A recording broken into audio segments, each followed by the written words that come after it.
we're discussing the first years in marriage, um, what to expect, what I guess we could have done differently, what we have learned, and yeah, all the good stuff. Wait, so is it like a Q&A? Oh, really? Like, yeah. A freestyle. Okay. I bite. What did I learn? I learned my wife is gorgeous, that I'll say. No, I have to admit, I think from the first day I met you, you're still the same person. Except you're better looking, you're better in everything. Much better. When I say much better, it's like, not saying you changed for the better. If anything, I'm the one that have Don't even grown. I'm the one that came with the ignorant mindset. No, we both did. No, I did. We both did. That's why we find it important to come on here and share with you guys, especially those of you that are about to get married and those that have just gotten married, to share our journey with you guys, and we know it's gonna help a lot of people out there. So go ahead. No talk, please. You sound good. Can I just say again to share with you that? So what you're saying is we want to become the poster child for marriage. Yeah, poster. Yeah. Mm-hmm. That I could tell you a couple of things though. The expectations we take to marriage is completely overwhelming. The expectations we bring into marriage has nothing to do with marriage at all. Like most of the expectations we bring into marriage are taken from the traditions of our environment, like our culture. Like culturalism, example. Every man is programmed to assume to be an authoritarian, regardless. Right. And every man all of a sudden has to be egocentric, and every woman is a subservient, a lower class. I don't know. Like I came in with all the wrong expectations, and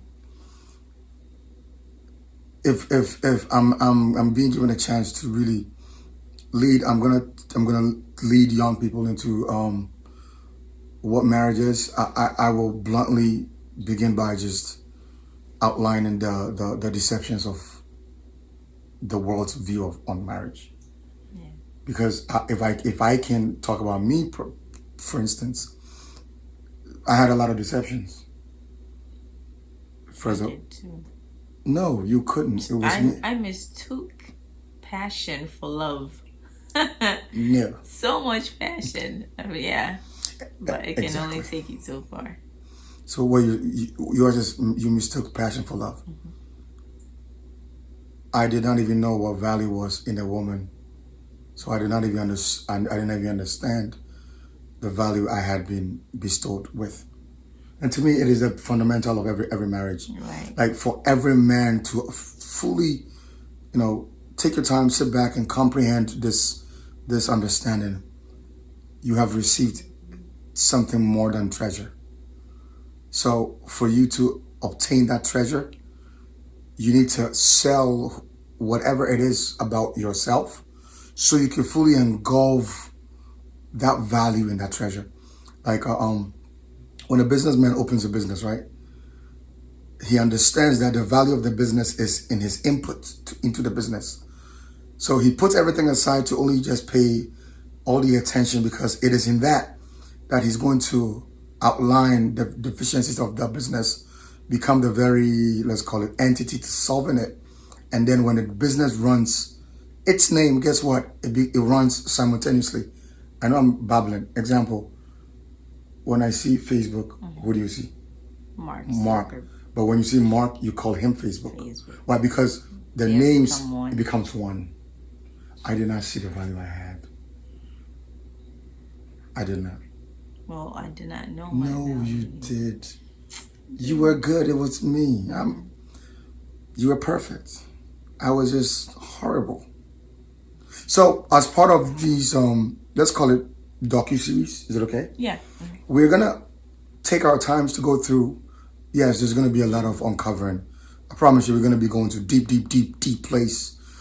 Bring shovels because we're gonna dig deep places. And I'm gonna take our life in marriage. And trust me, this young lady here is only 18 years old. Yes, yes. No, she's not. She looks 18, but she's not 18. What gives me? All right. So let me say, if somebody should question our authenticity, what gives us the right to speak about marriage? What do you think? The grace of God. The grace of God. Yes. Yes. Perfectly said. What gives us the right is the government of the universe himself, the Father. Because of all the trials, and if anybody should ever speak about marriage, I don't think.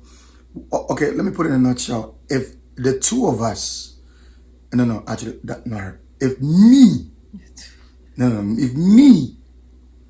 if I can understand what love truly means, and to deliver love sermons every day for the last 2 years, every day, consistently,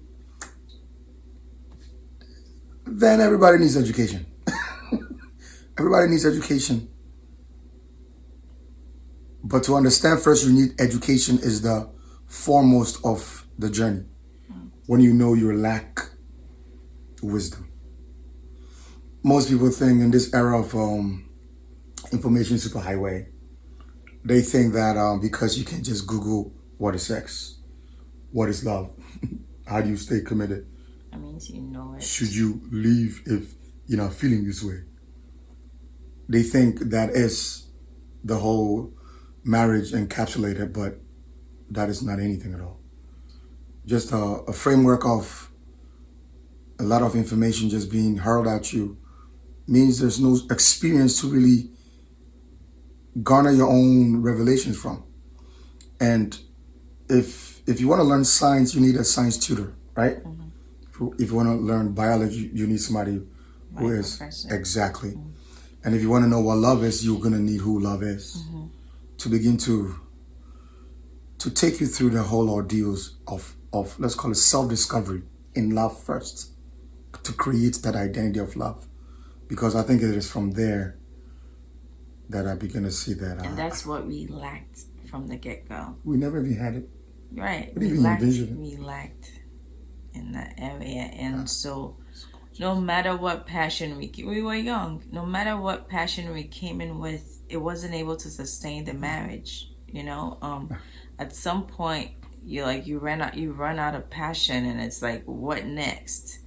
But find the grace of God finding us is what changed everything. It's what deeply rooted us in the love of God to begin to know what true marriage is. And so, like, our first years, if I would advise any young couple, like, the most important thing that will give your marriage a really strong foundation, it would be the grace of God, because that's in there you get to know what love truly is. And if love is the fuel of your marriage, then that marriage is gonna go places. And it's true love, not just passion, like it's all the varied expressions of what love Hallelujah. is. Hallelujah. Somebody's preaching. Hallelujah. The one thing you said is passion, and most of what people look at in the let's call it endeavors of marriages, they look at the passion aspect of marriage, and they only sustain the passion as the only entity of marriage. See, there are the fruits of marriage, and there are the seeds of marriage. The seeds of marriage, which is where the love is going to be implanted in the relationship, like you said, by the grace of God, is what bears the fruits, which becomes the everlasting passion for each other. not based on the let's call it, not based on the individual mistakes of the relationship, but based on how a person has been able to see the end, which is this is the choice I've made to see it through. People just look at the fruits and get inspired by the fruits. My husband is gorgeous and he's sexy, and when I look at that person's marriage and the way they hold their hands and they drive together and they power do that. couple, Power couple goals. What's a power couple anyway? Is it like what is it called? Captain Planet? Like fire. What's a power couple? But all these nuances, let's call it. You begin to say that you begin to see that most people's expectation of marriage are based on this warped misinterpretation of fiction. So they go into the marriage thinking that this is what they want to get out of the marriage, not what they bring into the marriage. So nobody comes in prepared to bring. And why I love the grace of God is the grace of God never focuses on your partner. It screens you because it makes you what you can bring. Right. It supplies you the ability to be the spouse that you're supposed to be, right? That's it. He supplies you with that, let's call it that blueprint. Because it is in there you're going to find, the ability to be patient, the ability to invest, the ability to be, like I said, to wait for what you've planted to grow, because people are, because of social media, people want instant gratification. And even in marriages now, when you speak to people, with all the people that come to us and people that ask me questions, when you speak to them, their perception is, I tried, I did my best. No, saint of God, let me make it clear. When you plant and you nurture something, you got to give it time. It is in that time it will grow in the image you planted it as. Most people don't even have the time. So even in the plantation, the gestation period, the expectation is so now it's my money and I need it now. And there's this good thing. Impatience is a virtue. Oh my God, thank you for life. Thank you for peace. I think that thing is it happens because there's a void inside of you, right? But if you're preoccupied with love, you're able to wait, you're able to be patient. But because there's a void, your eyes are fixed on getting that thing to fill that void that is in you. Whereas if you were so full, you would be patient because it's you giving into the person, right? Not you receiving to fill a certain void that you have in you. Perfectly complimentary. Thank you for complimenting. You are awesome. Not because you, like I said, the mindset to which we come in is to take away, not to bring. So if I give, because the mindset is to take away, the least that I bring, I fold my arms. Give it back. Waiting. Where is it? But you see, we have to understand love is a journey. A journey is a beautiful thing. You spoke about passion, and I think I want to end because we're going to go deep in places that just bring shovels. We're going to dig deep places. This is the first one. You spoke about passion. Let me show you how deceptive passion can be. Passion could be you can be emulated because you see somebody doing it. You know how in African parents, for instance, everybody wants their kid to be a doctor, a nurse, a lawyer, you name it. Same exact things. The passions created are because of the outcome that we think is going to be.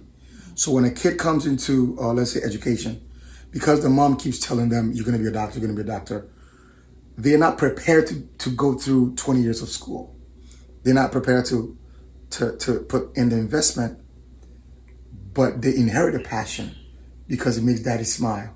So the idea of marriage has become an inherent passion from the environment, which is everybody's getting married. Everybody's getting married, and my mom is bothering me to get married. My dad is like, "You see it?" Like, I mean, don't get us wrong. Marriage is a good thing, and if the desire is there for you to get married, then God has given you that grace to be married. But I am begging you. If God Look at me. No, I'm joking. If God has given you desire to get married, please let Him prepare you for it. This is where we miss the boat. There is the desire and there's the preparedness.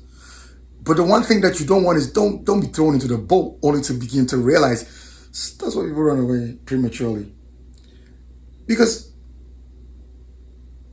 marriage is an act of giving.